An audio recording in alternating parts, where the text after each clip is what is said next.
4주 전부터 시작되는 절기입니다. 이 절기를 지키는 우리는 이 4주의 시간을 어떤 마음을 가지고 보내야 할까요? 대림절의 핵심은 기다림이라는 의미를 담고 있습니다. 그래서 우리는 이 성탄을 앞둔 4주 전부터 해서 먼저 이 땅에 오신 예수 그리스도를 기억하고 또한 다시 오실 예수 그리스도를 소망하며 오늘 살아가고 있는 우리의 삶에 임하실 주님을 맞이할 준비된 마음으로 이 4주의 시간을 보내야 합니다. 그런 의미에서 이 절기의 첫 번째 주가 되는 오늘 이 아침 저는 평화라는 주제를 가지고 함께 주의 말씀을 통해 은혜 나누고자 하는 것입니다. 대림절 첫 주를 우리가 평화라는 주제로 함께 생각할 때에 평화라는 단어를 여러분은 들으실 때에 어떤 생각이 드시나요? 아마도 우리가 살아가고 있는 이 세상 속에서 평화라는 단어는 멀게만 느껴지는 단어처럼 여겨질 때가 참 많습니다. 하루를 시작하면서 우리가 스마트폰을 열며 여러 소식들을 접하다 보면은 평안과 평화에 관한 이야기보다는 분쟁, 다툼, 위기에 관련된 많은 기사들을 접하게 되죠. 그러한 글들과 내용들을 우리가 읽어가고 접하다 보면은 어느 순간 우리의 마음에도 근심과 걱정의 먹구름이 들어오기 시작해요.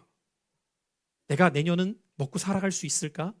이런 위기 속에서, 이런 어려움 속에서 내년의 삶은 더 힘들어지는 것이 아닐까라는 생각 속에 평안의 마음은 깨지고 불안과 걱정의 마음이 점차 커질 때를 경험하게 되죠.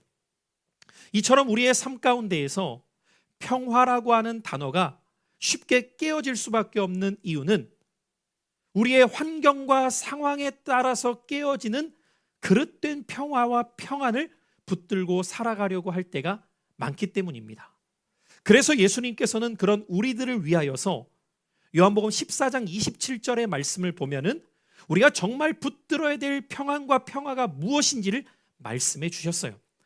우리 한번 앞에 준비된 말씀 요한복음 14장 27절의 말씀을 같이 한번 읽어볼까요? 함께 읽습니다. 시작. 평안을 너희에게 끼치노니 곧 나의 평안을 너희에게 주노라. 내가 너희에게 주는 것은 세상이 주는 것과 같이 아니하니라. 너희는 마음에 근심하지도 말고 두려워하지도 말라. 이 말씀을 통해 예수님은 지금 분명히 우리에게 가르쳐주고 계시는 말씀입니다. 세상이 줄 수 없는 하나님께로부터만 임할 수 있는 평화가 있단다. 이 대림절을 시작하면서 우리에게 필요한 평화가 바로 이와 같은 평화입니다. 세상이 이야기하는 평화, 세상이 말하는 평안이 아니라 하나님께로만 임할 수 있는 하나님께서 주시는 평화가 바로 우리가 붙잡아야 할 평화요, 평안이라는 것입니다. 언제 흔들릴지 모르는 세상이 주는 평화가 아니라 누구도 빼앗아갈 수 없는 상황이 무너지고 흔들려도 사라지지 않을 메시아를 통해 임할 평화를 우리는 이 대림절의 첫 주를 시작하며 소망하는 평화가 되어야 할 줄로 믿습니다. 오늘 우리가 함께 살펴볼 이사야 11장 1절부터 9절까지의 말씀이 바로 메시아가 가져올 그 참 평화, 샬롬에 대한 예언의 말씀을 기록하고 있습니다. 이 이사야서 11장의 말씀은 우리에게 이 땅은 혼란스럽고 무너졌지만 하나님은 그 혼란의 한복판에서도 새로운 평화를 가져다 주실 분으로 말씀해 주고 있어요. 그 평화는 인간의 힘으로 만들어내는 평화가 아닌 하나님께서 주실 참 평화임을 이 말씀을 통해 가르쳐주고 계십니다.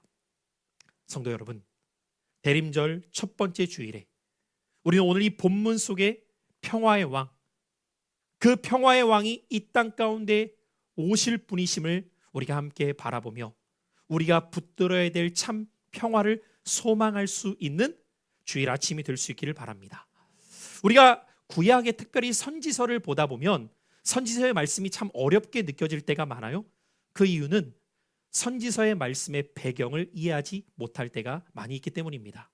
그래서 오늘 우리도 이 이사야 11장의 말씀을 이해하기 위해서는요, 먼저 이 이사야 선지자가 활동했던 시대적 배경을 잠시 이해하면서 말씀 속으로 들어가야 이 말씀의 의미가 더 잘 우리에게 와닿을 수 있게 됩니다. 이사야서 1장의 말씀을 보면은 이사야 선지자가 활동했던 시대적 배경을 이렇게 1절에서 소개하고 있어요. 우시야와 요담과 아하스와 히스기야 시대 때라고 설명합니다. 자, 이때는 이스라엘이 북이스라엘과 남유다로 나뉘어져 있었을 때이고, 이사야 선지자는 그 가운데 남유다에서 활동했던 선지자였어요. 그 가운데에서 우시야, 요담, 아하스, 히스기야는 남유다에서 10번째부터 11번, 12번, 13번째를 이어가는 통치자의 이름, 왕의 이름입니다. 이사야 6장에 보면 하나님께서 이사야를 언제 부르시냐면 우시야가 죽던 해라고 표현하며, 우시야 왕이 죽었을 그 해에 이사야를 부르시는 장면이 기록되어져 있어요. 우시야 왕은 어떤 왕이었냐면 남유다에서 41년이라는 오랜 세월 동안 통치할 때, 그가 통치 초기에는 하나님을 의지합니다. 하나님 도와주십시오. 하나님을 신뢰해요. 그래서 하나님께서 우시야의 마음이 하나님을 향해 바르게 서 있음을 보시고 그 나라를 지켜 보호하시며 부강케 하세요. 그런데 사람의 마음이 항상 그렇죠. 처음에는 그러다가도 무엇인가 잘 되어가면 마치 내가 능력 있는 것처럼 착각하기 시작하고 하나님을 의지했던 마음에서 나 자신을 의지하는 마음으로 바뀌게 되죠. 그것을 성경은 교만이라고 말해요. 우시야의 마음 가운데 교만이 들어오게 되었을 때 그는 심지어 제사장이 드려야 될 제사를 직접 드리기까지 하려고 했을 때 나병에 걸리게 됩니다. 그의 인생의 끝은 비참하게 병에 걸려 죽게 되죠. 우시야의 뒤를 이어 그의 아들이었던 요담이 왕위에 오르게 되어서 16년간 통치를 하다가 그 또한 생을 마감하게 되고, 요담의 아들인 아하스가 20살에 제법 이른 나이에 남유다의 12번째 왕이 되어서 통치하게 됩니다. 자, 그러면 성경은 이 아하스라고 하는 왕을 어떻게 평가하고 있을까요? 우리 성경에 기록된 말씀을 통해 아하스를 성경은 어떻게 평가하고 있는가를 우리 잠시 한번 살펴보도록 할게요. 역대하 28장의 말씀인데 1절부터 6절까지 조금 길지만 아하스에 대한 평가를 제가 읽어볼 테니까 여러분이 눈으로 잘 따라와 보시면서 어떻게 평가하고 있는가를 한번 보십시오. 아하스가 왕위에 오를 때 나이가 20세라. 예루살렘에서 16년 동안 다스렸으나 그의 조상 다윗과 같이 아니하여 여호와 보시기에 정직하게 행하지 아니하고 이스라엘 왕들의 길로 행하여 바알들의 우상을 부어 만들고 또 흰놈의 아들 골짜기에서 분향하고 여호와께서 이스라엘 자손 앞에서 쫓아내신 이방 사람들의 가증한 일을 본받아 그의 자녀들을 불사르고 또 산당과 작은 산 위와 모든 푸른 나무 아래에서 제사를 드리며 분향하니라. 그러므로 그의 하나님 여호와께서 그를 아람 왕의 손에 넘기심에 그들이 쳐서 심히 많은 무리를 사로잡아 다메섹으로 갔으며 또 이스라엘 왕의 손에 넘기심에 그가 쳐서 크게 살육하였으니 이는 그의 조상들의 하나님 여호와를 버렸습니다. 르말레의 아들 베가가 유다에서 하루 동안에 용사 12만 명을 죽였으며. 자, 여러분, 이 6구절에서 성경은 아하스를 어떻게 평가하고 있는지 대충 느껴지시죠? 한마디로 요약해 본다면 그는 하나님의 뜻을 벗어나 온갖 우상과 죄악을 범하게 되었다는 것을 여호와를 버렸습니다로 표현하고 있다는 것이죠.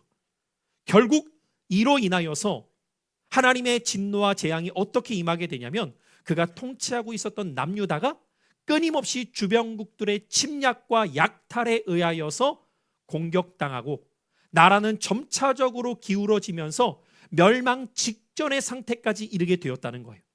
이 모든 원인을 정치, 경제, 사회, 군사력으로 표현하고 있지 않습니다. 단 한 가지로 이렇게 묘사합니다. 여호와를 버렸기 때문이다.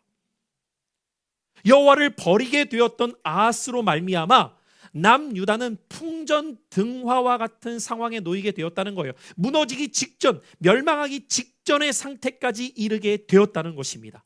바로 이 상황이 이사야 11장의 배경이에요. 지금 여러분이 함께 읽었던 이사야 11장은 이사야 선지자가 활동할 때 아하스 통치기입니다. 그리고 이 아하스가 통치할 때 나라는 정말 풍전등화와 같이 완전히 멸망당하기 직전의 상태까지 이르게 되었던 상황임을 염두에 두셔야 된다는 거예요.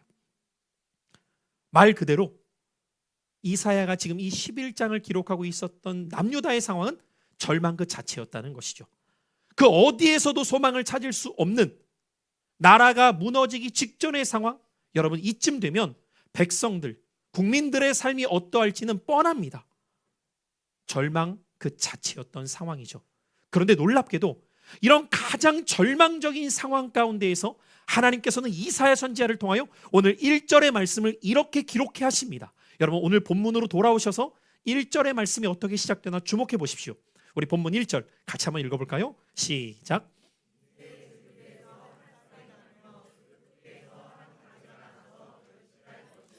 여러분 특별히 1절에서 주목해야 될 두 단어가 있습니다. 이새의 줄기라는 단어와 싹이라고 하는 표현입니다.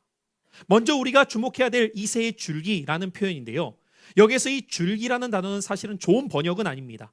왜냐하면 우리가 보통 줄기라고 하면 나무에 이어져 붙은 어떠한 줄기를 떠올릴 수 있는데 원어적 의미는 이 줄기라는 표현이 무엇이냐면 잘려져 있는 그루터기만 남아있는 표현이에요. 그러니까 나무가 완전히 잘려져 버려서 밑둥만 남아있는 거죠. 누가 보더라도 이 나무는 이제 끝나 보이는 나무인 겁니다. 끝에 이르게 되었다는 거예요. 그래서 이새의 줄기라고 하는 표현은 절망의 남유다의 상태를 상징적으로 보여주고 있는 표현인 거죠.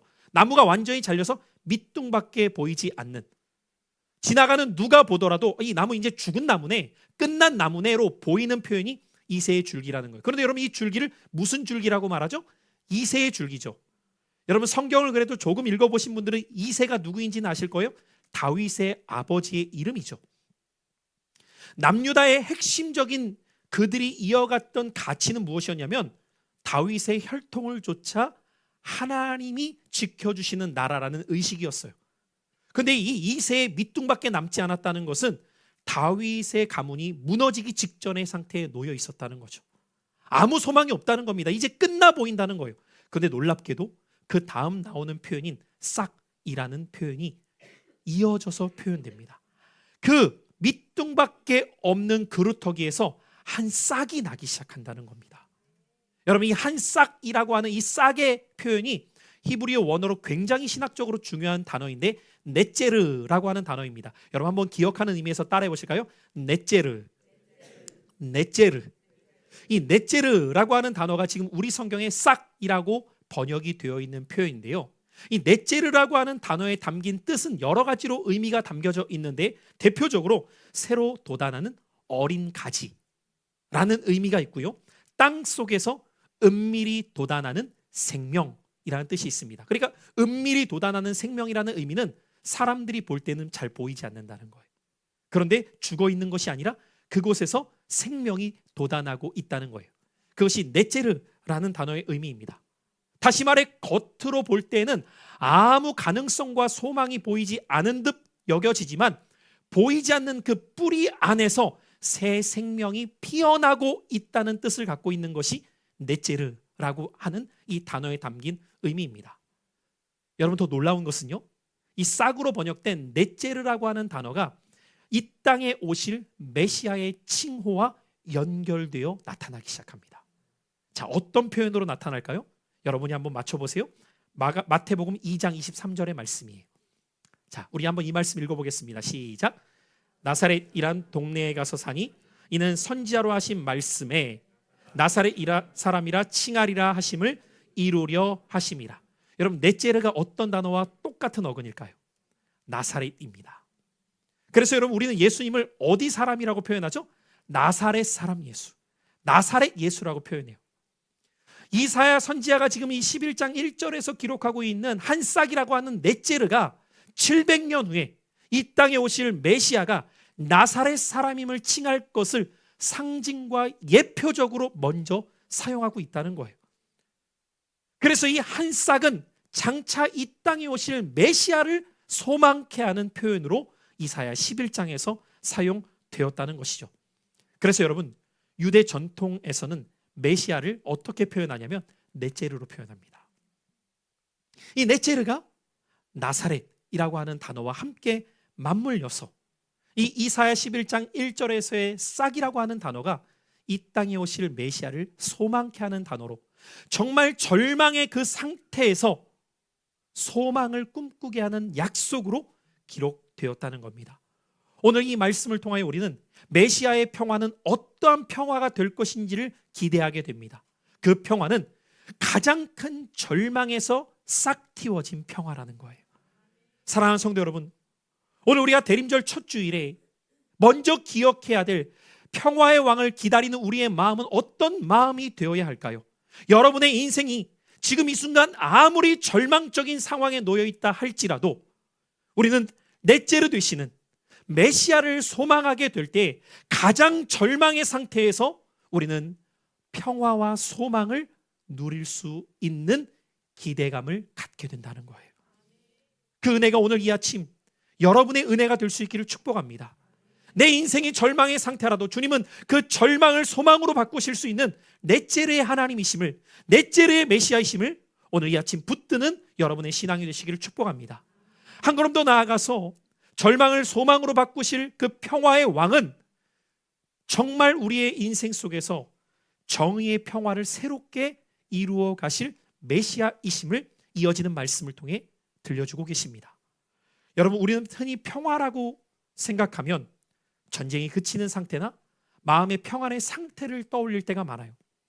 그런데 성경에서 말하는 평화의 의미, 핵심은 무엇이냐면 정의와 공의가 바로 세워지는 상태가 평화의 상태임을 가르쳐주고 있습니다.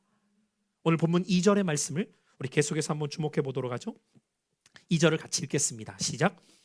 그의 위에 여호와의 영, 곧 지혜와 총명의 영이요 모략과 재능의 영이요 지식과 여호와를 경외하는 영이 강림하시리니.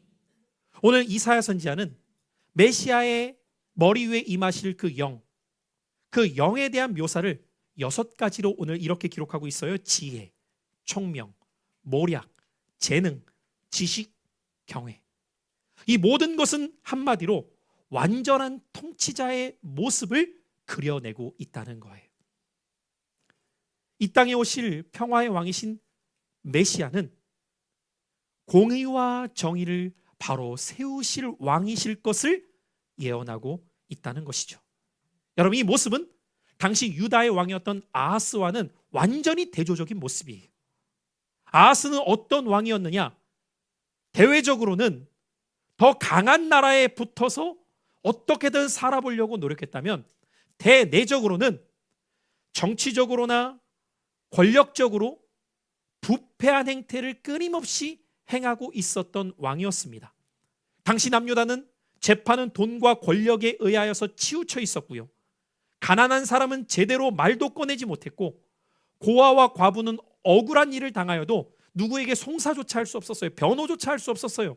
재판을 받을 수도 없었습니다. 왜냐하면 이미 기울어진 운동장이었기 때문이죠. 마치 오늘날로 표현해 본다면 이런 표현을 할 수 있을 것 같아요. 목소리가 큰 사람이 이긴다. 강한 자가 살아남는다. 정치적으로 더 힘 있는 쪽이 이길 수밖에 없다. 그것이 남유다의 아하스 왕이 통치하던 때의 상황이었다는 것이죠. 그런데 이 땅에 평화의 왕으로 오실 메시아는 어떤 정의와 공의를 세우실 분일까? 계속해서 3절의 말씀을 보십시오. 그를 이렇게 소개합니다. 그가 여호와를 경외함으로 즐거움을 삼을 것이며 그의 눈에 보이는 대로 심판하지 아니하며 그의 귀에 들리는 대로 판단하지 아니할 것이다. 여러분, 어떤 의미로 와닿으십니까? 자기가 좋게 보는 대로 행하고 자기에게 이익이 되는 소리에만 귀를 기울이는 것이 아니었다는 거예요. 이렇게 표현해 볼 수 있겠죠. 정말 공의의 왕으로 오실 메시아는 목소리가 큰 사람이 이기는 것이 아니라 가장 강한 사람이 유리한 것이 아니라 정치적으로 강한 쪽이 이기는 것이 아니라 올바른 공의와 정의를 가지고 하나님의 말씀으로 바르게 통치하실 메시아임을 보여주고 있다는 거예요. 계속해서 4절을 보십시오. 그분은 공의로 가난한 자를 심판하며 정직으로 세상의 겸손한 자를 판단할 것이며 그의 입에 막대기로 세상을 치며 그의 입술의 기운으로 악인을 죽일 것이며. 여러분, 특별히 성경에서 이 막대기의 표현 중에 의미는 무엇이냐면 통치의 권한을 상징해요. 그래서 여러분, 우리가 즐겨 암송하는 시편 23편 말씀에도 보면은 주의 지팡이와 막대기가 나를 안위하시다이다 라고 표현할 때가 있잖아요. 그 막대기는 통치의 상징입니다. 그래서 하나님께서 모세에게 내 손에 든 무엇을? 지팡이. 그걸 던져봐라. 그리고 다시 붙잡을 때 그 지팡이가 하나님의 지팡이, 하나님의 막대기가 되었다는 거예요.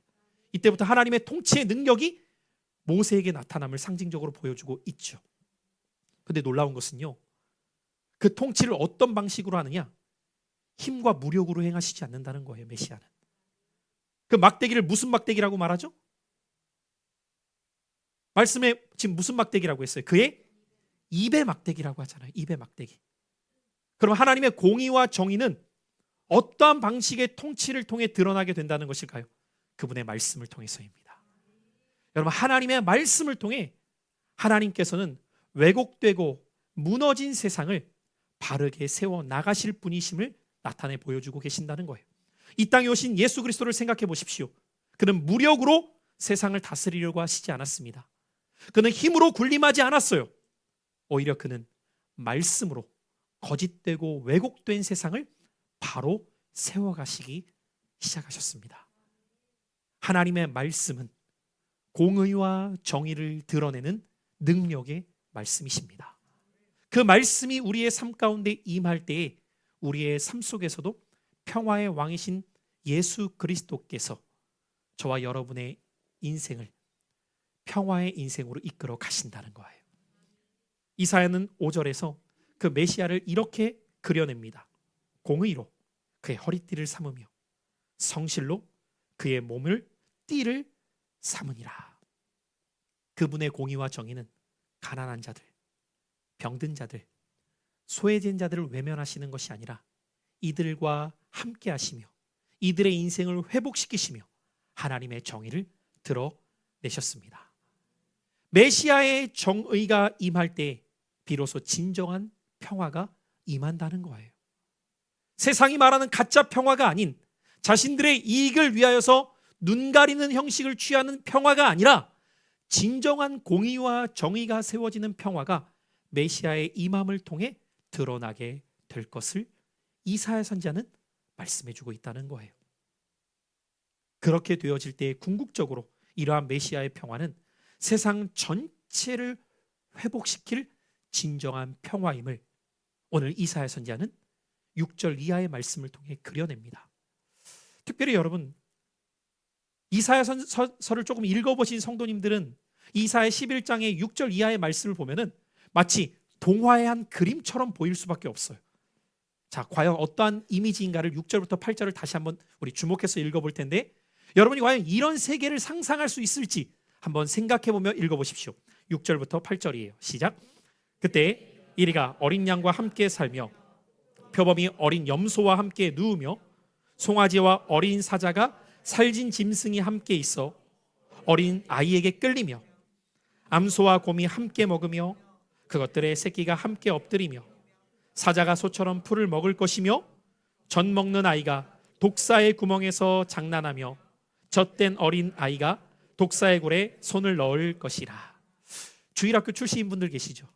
이 말씀 읽을 때 떠오르는 어린이 찬양 있으셔야 되는데, 독사굴에 어린이가 손 넣고 장난쳐도 물지 않는. 주일학교 출신들 많으시네요. 아마 그 찬양 떠오르시는 분들 많으셨을 거예요. 이 말씀에서 비롯된 가사죠. 여러분, 지금 이 말씀의 하나하나 내용이 여러분이 경험할 수 없는 세계처럼 여겨질 거예요. 다시 한번 주목해 보시면 이리가 어린 양과 함께 산대요. 여러분, 이리는 어린 양을 잡아먹습니다. 또 말씀해 보니까 표범이 어린 염소와 함께 누워 있대요. 여러분, 표범은 염소를 먹어요. 그 다음도 보세요. 사자가 소처럼 풀을 먹는데요. 여러분, 만약에 여러분이 동물의 세계를 보는데 사자가 풀을 먹고 있습니다. 얼마나 낯선 세상입니까? 심지어 젖 먹는 아이가 독사의 구멍에서 장난을 하고 있대요. 만약에 우리 윤정 권찰님이 지금 예배를 드리고 있는데 둘째인 우리 누구예요? 갑자기 이름이 예아가 독사굴에 손을 넣으려고 하는데, 와, 예아 잘한다. 그런 엄마 없다고요. 안돼 막 긋고 말리겠죠. 장난을 치고 있어요. 여러분, 우리가 현실 세계에서는 경험하기 어려워 보이는 말씀들 아닙니까? 지금 이 그림체의 언어들을 우리가 보면은 현실 세계에서 불가능한 표현들처럼 보인단 말이죠. 그러면 여러분, 이 장면들은 그냥 단지 평화로운 세상을 묘사하기 위한 상징적인 표현을 위해서 이렇게 기록해 놓은 것일까요? 결코 그렇지 않다는 겁니다. 오늘 이 말씀들은 본래 하나님께서 계획하셨던 아름다운 세상의 복원될 모습이라는 거예요. 에덴의 복원입니다. 하나님께서 창조하신 세상이 죄로 인해 깨어졌지만 그 세상이 다시 회복될 때에 나타날 모습이 이런 모습이라는 거예요. 저는 이 말씀을 묵상하면서 엉뚱하게도 이런 상상이 자꾸 되었어요. 아담은 에덴에서 분명히 사자 머리끄댕이를 잡고 사자를 타면서 놀고 있었을 거야. 하와도 표범과 함께 즐거워하면서 놀고 있었을 것 같아. 이것은 단순한 상상이 아니라 그것이 본래 에덴의 모습이었겠구나를 떠올리게 되는 것이죠. 그러면 여러분, 왜 지금 이런 말씀을 이사야 선지자는 기록하고 있는 것일까요? 다시 제가 전반부에서 시대적 상황을 여러분에게 말씀드려 본다면 그 당대의 시대는 쉽게 말해 강자가 약자를 잡아먹는 시대입니다. 여러분, 남유다가 활동하고 있었던 이 아하스 왕의 때에 당시 국제 정세는 가장 큰 힘을 나타내고 있었던 대표적인 나라가 아수르라고 하는 나라입니다. 여러분, 이 아수르라고 하는 나라의 모습은 잔인하기로 유명한 나라였어요. 어느 정도로 잔인했다라고 표현하냐면 산 사람의 산채로 살 껍데기를 벗겼다고 말합니다. 여러분, 상상이 되십니까? 포로를 잡으면요, 그 포로를 강가로 끌고 가서 나무에 메어요. 그래서 머리를 악어가 있는 쪽에다 내밉니다. 악어가 그 머리를 잘라 먹는 거예요. 얼마나 잔인한지 그 포악함은 이루 말할 수 없었다고 말합니다. 특별히 이 아수르의 왕이었던 디글랏빌레셀 3세라고 하는 왕은 그 위험과 두려움이 주변에 있는 모든 나라들을 벌벌 떨게 만듭니다. 그 아수르에 의해 하나하나 주변국들이 집어삼켜지고 있었어요. 북이스라엘도 결국 아수르가 멸망시켜버리죠.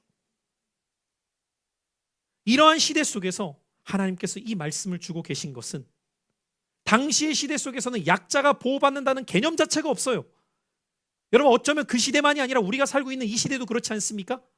우리가 살아가고 있는 삶 자체가 무한 경쟁이라고 하는 표현 속에서 강한 자만이 살아남는다라는 것이 모든 사람들의 의식 속에 기본적으로 깔려있게 만드는, 그래서 어떻게든 힘을 길러야 살아남는다는 표현을 어렵지 않게 하는 시대 속에서 성경이 이 말씀을 우리에게 주는 것은 메시아가 이 땅 가운데 오실 때 폭력이 지배하는 이 악한 세상의 구조가 무너질 것이다, 끝날 것이다를 우리에게 소망하게 하는 말씀이라는 거죠. 여러분, 특별히 이 평화로 번역된 샬롬이라고 하는 단어는 많은 성도님들에게 있어서 그냥 평안한 삶이라고 하는 의미로 와닿을 때가 많아요. 그런데 여러분, 특별히 구약 성경에서 샬롬이라고 하는 단어는 훨씬 더 광의적인, 훨씬 더 중요한 의미가 그 안에 담겨져 있습니다. 이 샬롬이라고 하는 의미는 어떤 많은 의미들을 담고 있냐면, 깨어진 관계가 회복될 때에도 샬롬을 사용하고요, 망가진 구조가 바로 세워질 때에도 샬롬을 사용하고요, 상한 마음이 치유될 때, 억눌린 자가 해방될 때, 혼란스러운 세상이 질서를 되찾을 때, 이 모든 상황들을 샬롬이라는 단어로 설명해요. 자, 무슨 말씀을 드리고 싶은 걸까요? 샬롬이라고 하는 의미의 더 포괄적 의미는 무엇이냐면, 깨어진 피조 세계가 하나님의 온전한 질서로 회복된 상태, 그것이 샬롬의 참 의미라는 거죠. 자, 그러면 여러분, 세상만 그런 것이 아니라 여러분의 인생도 마찬가지죠. 여러분의 인생에 무너지고 깨어지고 무질서한 상태에 놓여 있었던 것이 평화의 왕이 임하실 때 그 모든 것이 본래의 질서의 상태로 돌아가게 됩니다. 제가 지난 목요일에도 제자반 분들과 제자 훈련을 하면서 그런 말씀을 나누었어요. 우리의 인생 가운데 하나님의 질서가 임하게 될 때에 그것이 가장 복의 상태입니다. 그것을 성경은 샬롬이라고 표현한다고요. 우리의 삶의 가장 복의 상태, 샬롬의 상태는 언제냐? 하나님의 창조의 질서가 우리의 삶에 회복될 때. 그 질서는 언제 회복됩니까? 메시아가 내 인생 가운데 임하실 때. 그래서 우리는 이 대림절에 주님을 기다리는 마음을 가지고 평화의 왕으로 오실 주님을 기다리고 있는 거예요. 사랑하는 성도 여러분, 그럴 때 오늘 결론적으로 구절을 한번 볼까요? 우리 마지막 구절을 같이 한번 읽어보겠습니다. 시작. 내 거룩한 산 모든 곳에서 해됨도 없고 상함도 없을 것이니 이는 물이 바다를 덮음같이 여호와를 아는 지식이 세상에 충만할 것임이니라. 아멘. 여러분, 물이 바다를 덮었다, 물이 가득 차 있는 것을 상상해 보십시오. 이런 모습처럼 하나님의 영광이 온 땅에 가득하다는 것은 어떤 의미일까요? 하나님의 통치와 다스림이 이 땅 가운데 넘칠 때 진정한 평화가 이 세상 가운데 나타나게 될 것을 말하고 있다는 것이죠. 불의와 폭력이 사라지고 상처가 치유되고 원수관계가 풀어지고 피조물이 조화롭게 돌아가게 되는 모든 창조의 질서가 회복되는 상태가 여호와의 영광이 온 땅 가운데 충만한 모습임을 이사야 선지자를 통해 기록하고 있다는 거예요. 여러분, 이게 현실적으로 가능할까요? 물론 우리가 살아가고 있는 이 세상에서는 이런 온전한 상태를 보는 것은 거의 불가능할 겁니다. 그래서 6절부터 9절까지의 말씀은 초림하신 예수님을 통해 이루신 상태가 아니라 다시 오실 재림의 날 이루어질 나라임을 우리에게 소망케 하는 말씀이에요. 대림절은 어떤 기간이라고 했죠? 초림하신 주님을 기억하고 재림하실 주님을 소망하는 기간이라고요. 우리는 다시 오실 주님을 그래서 기대하는 거예요. 왜요? 어린아이가 독사굴에 손 놓고 장난칠 수 있고 표범과 염소가 함께 기뻐할 수 있는 그 회복의 날이 주님 다시 오실 날이기 때문이죠. 자, 그러면 우리는 단지 그날만 기대하며 살아가는 것일까? 그렇지 않습니다. 그 날은 이미 시작되었기에 주 안에 있는 우리들이 완성될 날을 소망하며 오늘을 평화의 왕을 모시고 살아가는 삶이 될 때 그리스도인의 삶을 통하여 이 땅에 회복해 하실 하나님의 은혜를 우리는 각 영역에서 보게 되는 것이죠. 가정에서 회복을 보게 되고요, 일터에서 회복을 보게 되고요, 우리가 살아가는 삶 속에서 그 회복을 보게 하신다는 거예요. 예수님을 모시고 살아가는 삶은 그래서 관계의 샬롬이 시작돼요. 가정에서 주고받던 날카로운 말이 사라지기 시작하고 서로 용서하고 이해하는 마음이 꽃 피워지기 시작합니다. 개인의 내면에도 샬롬이 시작됩니다. 과거의 상처들이 상처로 남는 것이 아니라 말씀을 통해 치유되고 회복되어서 하나님께 사랑받는 자녀라는 기쁨의 신앙생활이 열려요. 특별히 저는 감사한 것은 저희 교회 공동체 안에 하나님께서 이 회복의 은혜를 각 10년 가운데 부어주시면서 더 이상 과거의 상처에 매여 있는 것이 아니라 오늘 하나님의 사랑받는 자녀로 복음 안에 살아가는 성도들의 모습을 보며 하나님의 은혜에 참 감사할 때가 많습니다. 뿐만 아니에요, 여러분. 사회적 샬롬도 시작될 수 있습니다. 교회가 정의와 공의를 세우는 일에 앞장서기 시작하고 약자를 품고 돕는 일을 행하기 시작하는 거죠. 오늘도 목장대회를 통해 여러분이 각 목장마다 우리가 어떻게 이 지역사회를 크고 작게 섬길 수 있는가를 고민하고 실천하는 일들, 한 목장은 계속해서 학생들을 함께 섬기면서 돕는 모습들을 지속해오는 모습들, 또한 지난 추수감사 때에도 우리의 마음과 정성을 하나님 앞에 올려드린 것을 가지고 어려운 이웃을 섬기는 데 물질을 흘려보냈던 일들들, 여러분, 왜 이런 일들을 우리는 할 수 있는 걸까요? 단 한 가지, 하나님의 샬롬이 우리에게 임하였기에 그 샬롬이 흘러가는 거죠. 궁극적으로 피조 세계 전체에 하나님의 샬롬이 나타나게 됩니다. 사랑하는 성도 여러분, 오늘 우리는 이 대림절 첫 주일에 하나님께서 주시는 평화의 본질을 마음 가운데 붙잡아야 됩니다. 절망에서 꽃피어 소망이 되게 하시는 평화. 우리의 인생 가운데에서 우리가 걸어가는 삶 속에서 회복시키실 그 세상 전체를 회복시킬 평화를 바라보게 되는 거죠. 평화의 왕이 오실 때 우리는 그 은혜를 경험할 줄 믿습니다. 그래서 우리는 이 대림절 첫 주간을 보내면서 우리의 마음 가운데 주 앞에 이렇게 고백하며 기도할 수 있기를 바라요. 주님, 제 삶에 잘린 나무와 같은 자리에서도 주님의 싹이 피어나게 하사 상황이 아닌 주님으로부터 오는 평화를 누리게 하소서.